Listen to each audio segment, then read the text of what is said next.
नमस्कार, vision IAS के news today के इस अंक में आप सभी का स्वागत है। इस अंक में हम आपके लिए लेकर आए हैं यूपीएससी परीक्षा की दृष्टि से महत्वपूर्ण कुछ अहम खबरें।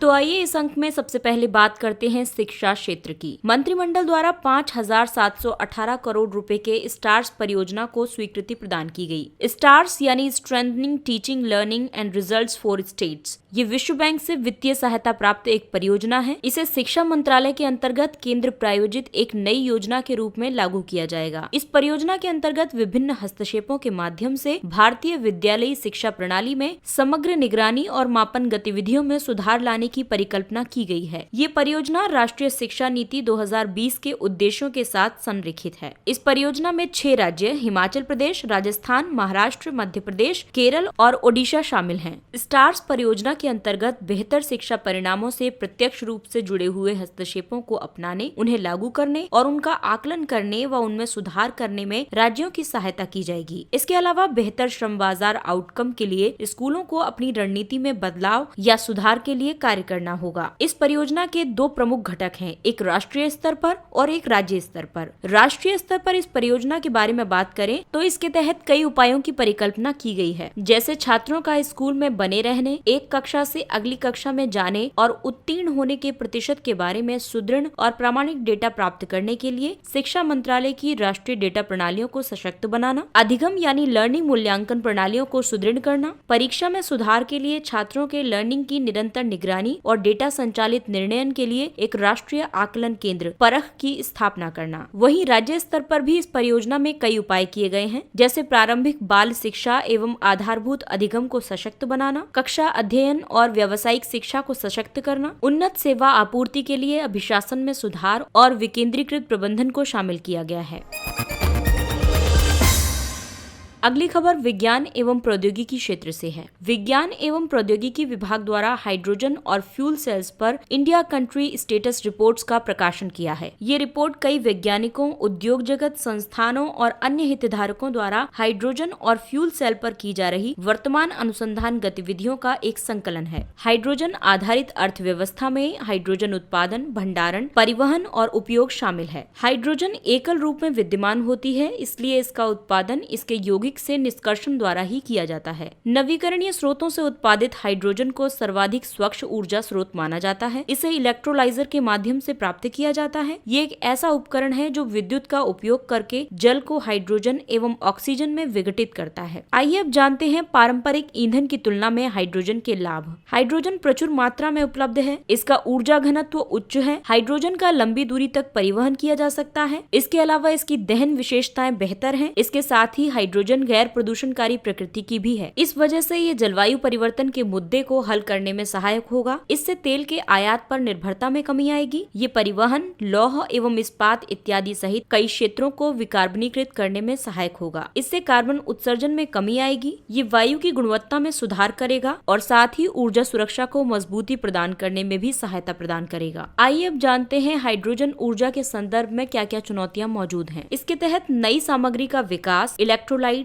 भंडारण, सुरक्षा, मानकों और नियमों का अभाव है। आइए अब जानते हैं हाइड्रोजन ईंधन के विकास के लिए किए गए उपाय। हाइड्रोजन ऊर्जा के विकास के लिए दीर्घकालिक सार्वजनिक और निजी प्रयासों के लिए राष्ट्रीय हाइड्रोजन ऊर्जा रोड मैप वर्ष 2006 में निर्मित किया गया है। विज्ञान एवं प्रौद्योगिकी विभाग द्वारा हाइड्रोजन और फ्यूल सेल कार्यक्रम आयोजित किया जा रहा है।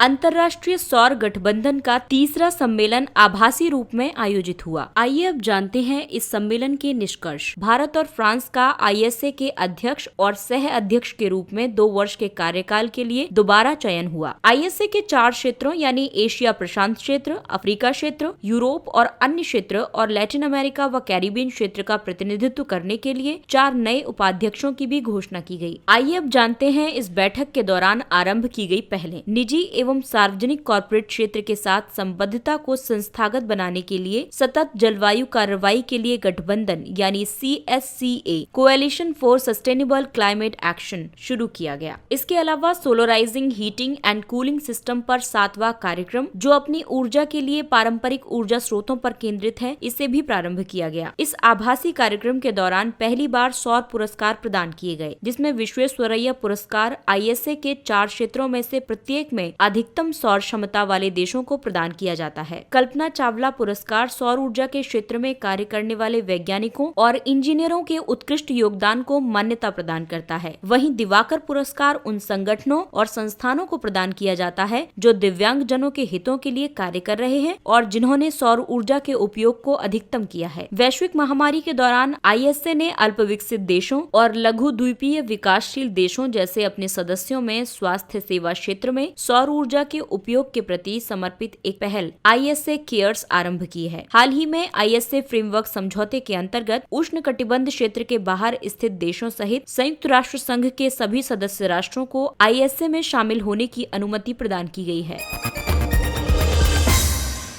विश्व स्वास्थ्य संगठन द्वारा वर्ष 2020 की ग्लोबल ट्यूबरक्लोसिस रिपोर्ट जारी की गई। इस रिपोर्ट का उद्देश्य वैश्विक, क्षेत्रीय और राष्ट्रीय स्तर पर टीबी महामारी एवं इसकी रोकथाम, निदान और उपचार के संदर्भ में प्रगति का व्यापक और अद्यतन मूल्यांकन प्रदान करना है। टीबी रोग बैसिलस माइकोबैक्टीरियम ट्यूबरक्लोसिस नामक बैक्टीरिया से संक्रमित होने की वजह से होता है। इस बैक्टीरिया का प्रसार उस स्थिति में होता है जब टीबी से पीड़ित रोगी वायु में इस बैक्टीरिया का निष्कासन करता है। आइए अब जानते हैं इस रिपोर्ट के मुख्य निष्कर्ष। वैश्विक स्तर पर वर्ष 2019 में अनुमानित 10 मिलियन लोग टीबी से पीड़ित हुए थे और हाल के वर्षों में इसमें धीरे धीरे कमी आई है। वर्ष 2019 में टीबी से संबंधित रोगों की वजह से लगभग 1.4 मिलियन लोगों की मृत्यु हो गई थी। टीबी HIV से संक्रमित लोगों की मृत्यु का मुख्य कारण है। अभी भी टीबी के प्रकट मामलों और रिपोर्ट किए गए लोगों एवं अनुमानित मामलों की संख्या के बीच 2.9 मिलियन का एक व्यापक अंतराल विद्यमान है। ये अंतर ये दर्शाता है कि टीबी के प्रकट मामलों और रिपोर्ट किए गए लोगों और अनुमानित मामलों की संख्या में ये अंतर टीबी के प्रकट मामलों की वास्तविकता से कम सूचना और अपर्याप्त उपचार के संयोजन की वजह से है। विश्व में टीबी रोगों की सर्वाधिक संख्या भारत में पाई जाती है, जो विश्व का 26% है। इसके अलावा इंडोनेशिया, फिलीपींस और दक्षिण अफ्रीका वैश्विक टीबी के 44% मामलों के लिए उत्तरदायी हैं। कोविड-19 महामारी टीबी रोग के वैश्विक बोझ को कम करने में हुई हालिया प्रगति को विक्रमित यानी रोग में पुनर्वृद्धि करने का खतरा उत्पन्न कर सकती है। ये रिपोर्ट टीबी और कोविड-19 दोनों के लिए आवश्यक सेवाएं सुनिश्चित करने और टीबी को समाप्त करने आदि के लिए बहुपक्षीय कार्रवाई करने की अनुशंसा करती है।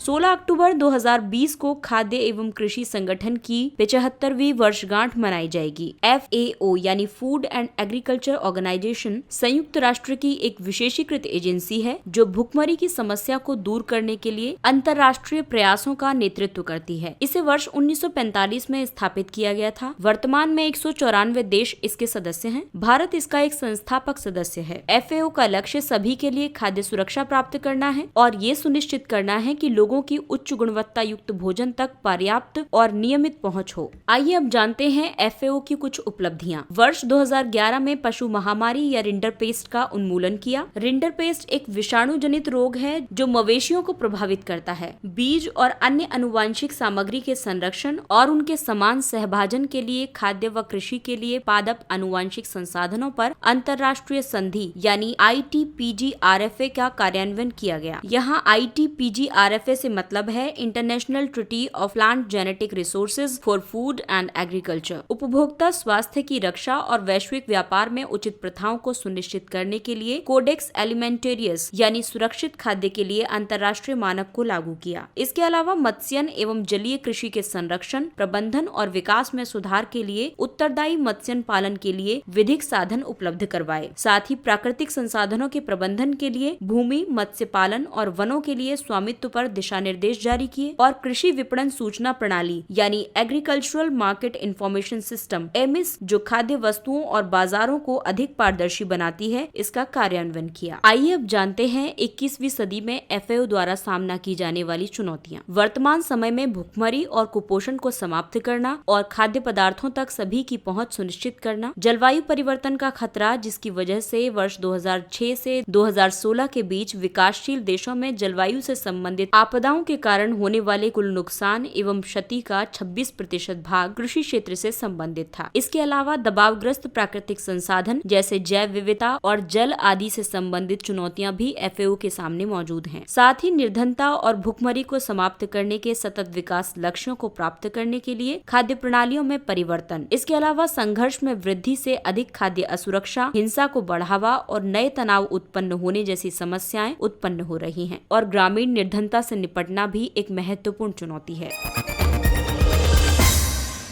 आइए अब नजर डालते हैं कुछ संक्षिप्त किंतु महत्वपूर्ण खबरों पर। डेटा सुरक्षा पर वैश्विक पहल। चीन ने ये पहल वैश्विक डेटा सुरक्षा के मुद्दों को संबोधित करने के लिए संयुक्त राज्य अमेरिका के क्लीन नेटवर्क कार्यक्रम के विरुद्ध प्रतिक्रिया स्वरूप प्रारंभ की है। आपको बता दें कि क्लीन नेटवर्क का उद्देश्य अन्य देशों को चीन की प्रौद्योगिकी का उपयोग करने से हतोत्साहित करना है। इस पहल के तहत चीन सभी देशों से व्यापक, वस्तुनिष्ठ और साक्ष्य आधारित तरीके से डेटा सुरक्षा को सुनिश्चित करने और सूचना एवं संचार प्रौद्योगिकी और सेवाओं के लिए एक खुली, सुरक्षित और स्थिर आपूर्ति श्रृंखला बनाए रखने का आह्वान करेगा। ये प्रमुख अवसंरचना की अनदेखी करने और सूचना प्रौद्योगिकी का उपयोग करके डेटा चोरी करने का विरोध करती है। साथ ही ये व्यापारिक कंपनियों को विदेशों में उत्पन्न डेटा को उसी देश में भंडारित करने के लिए बाध्य करती है।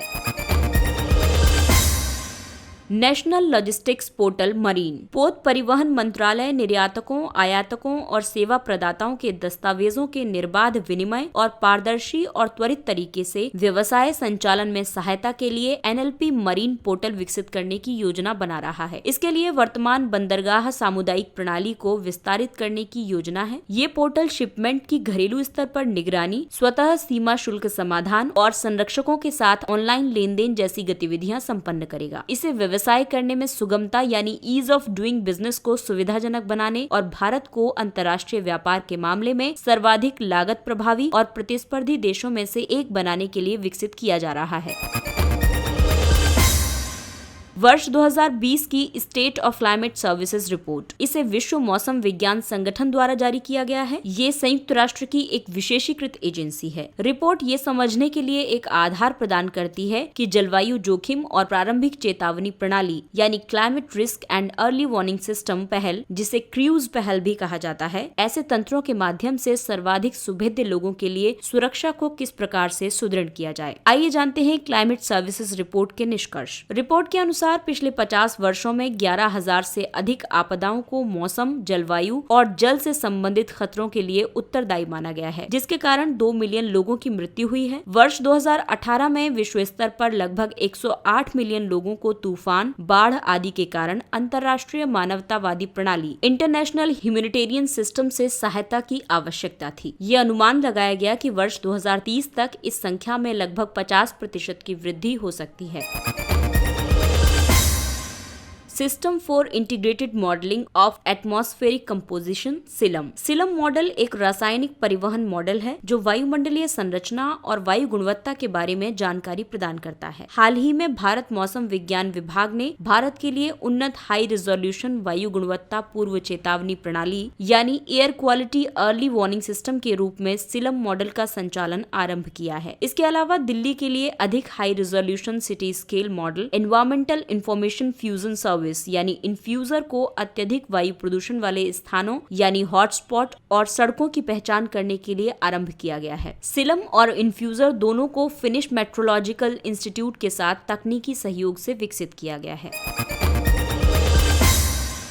नीलगिरी हाथी कॉरिडोर। उच्चतम न्यायालय ने नीलगिरी हाथी कॉरिडोर पर मद्रास उच्च न्यायालय के वर्ष 2011 के एक आदेश को बरकरार रखा है, जिसमें पशुओं के आवागमन के अधिकार को स्वीकृति प्रदान की गई है और क्षेत्र में रिजॉर्ट्स को बंद करने का निर्देश दिया गया था। ये गलियारा तमिलनाडु के नीलगिरी जिले में मुदुमलाई राष्ट्रीय उद्यान के निकट पारिस्थितिक रूप से संवेदनशील सिगुर पठार पर अवस्थित है। पश्चिमी घाट और पूर्वी घाट दोनों नीलगिरी पहाड़ी के पास मिलते हैं। इसके दक्षिण पश्चिम की ओर नीलगिरी पहाड़ियां तथा उत्तर पूर्वी किनारे पर मोयार नदी घाटी स्थित है। ये तमिलनाडु, कर्नाटक और केरल में विस्तृत भारत का सबसे बड़ा संरक्षित वन क्षेत्र है। Opposition event. ऑपोजिशन इवेंट वह घटना है जब सूर्य, पृथ्वी और एक बाह्य ग्रह एक सीधी रेखा में हो, जिसमें पृथ्वी इनके बीच में होती है। वर्तमान स्थिति में बाह्य ग्रह के तौर पर मंगल ग्रह है। टाइम ऑफ ऑपोजिशन वह बिंदु है जब बाह्य ग्रह किसी नियत वर्ष में पृथ्वी से निकटतम दूरी पर होता है और बाह्य ग्रह की पृथ्वी से निकटता की वजह से वो आकाश में अधिक चमकीला दिखता है। ऑपोजिशन घटना की वजह से मंगल ग्रह बृहस्पति से भी अधिक चमकीला दिखेगा, जिससे ये अक्टूबर माह के दौरान रात्रिकाल में आकाश में तीसरा सबसे बड़ा चमकीला पिंड बन जाएगा। इसमें प्रथम स्थान पर चंद्रमा और द्वितीय स्थान पर शुक्र आता है। इसके साथ ही ये अंक समाप्त होता है। अगले अंक में फिर मुलाकात होगी कुछ अन्य महत्वपूर्ण खबरों के साथ। तब तक के लिए नमस्कार।